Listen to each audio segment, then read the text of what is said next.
فضول خرچه کوونکي خلک دا د شیطان رونه دي. الله رب العالمین فرمای ان المبذرین كانوا اخوان الشیاطین. د مسلمان شان دا نه دی چې دی فضول خرچي کوي، بلکې د شان دا دی چې دی به د الله رب العالمین دا ورکړي شوي نعمتونه ډېر په احتیاط او ډېر په طریقه باندې استعمالوي.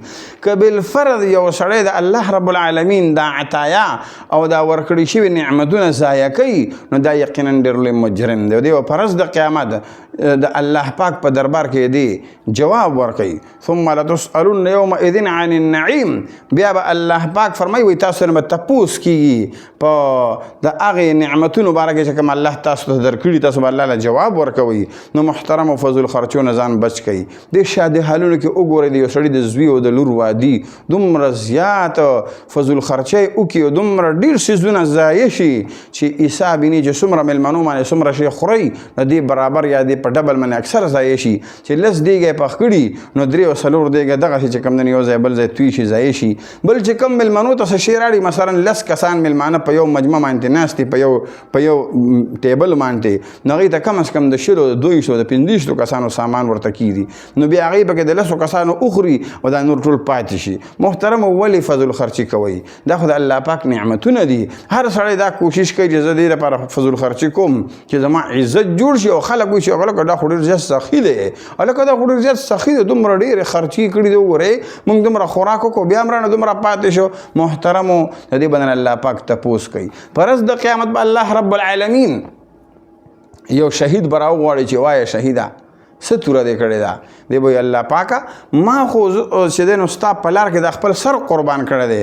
رب العالمین به وفرمایي چې نه تا سر قربان کړی خو په دې خیال دی قربان کړی دا خلک ما ته بهادر وایي چې لکه دا خو ډېر زیات بهادر دی، ډېر ښه جګړه وکړه. او بیا به الله پاک یو حاجي راوغواړي چې وایي تا څه چل کړی دی؟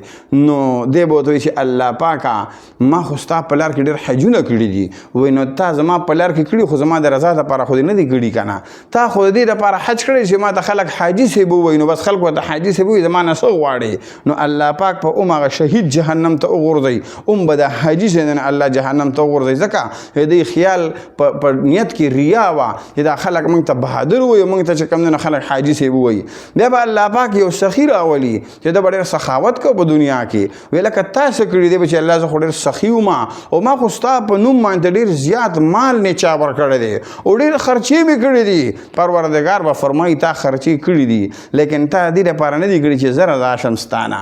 تا دا خرچې د دې دپاره کړي دي چې خلک ما ته سخي ووایي او تا ته خلکو سخي ویلی دی که نه. تا ته خلکو به سخي وي چې لکه ډېر غټ سخي دی، نو ستا په ډکه خو زما رضا نه وه پرته. دا خبره پرته وه چې خلک ما ته سخي ووایي، نو خلکو ورته سخي ووایي که نه زما نه څه غواړي؟ الله پاک په حکم وکړي دقه سخي سړی به م الله جهنم ته وغورځوي. نو محترمو سخاوت کوئ، د الله په نوم یې کوئ، د الله د رضا دپاره یې کوئ او نیتونه خالص کوئ. فضول خرچی مه کوئ، د الله مال مه ضایع کوئ.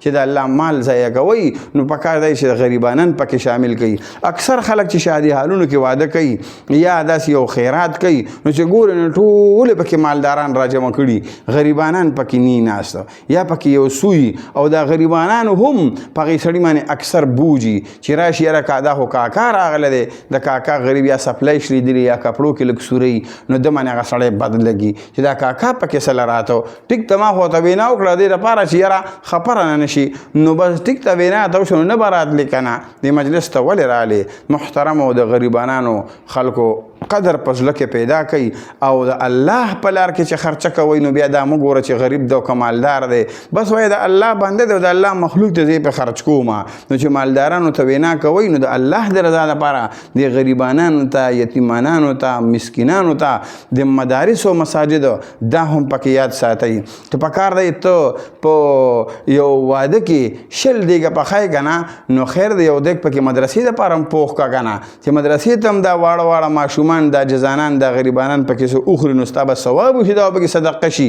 الله دې موږ تاسو ته د اعمال صالحه او توفیق نصیب کړي د خپل رضا دپاره.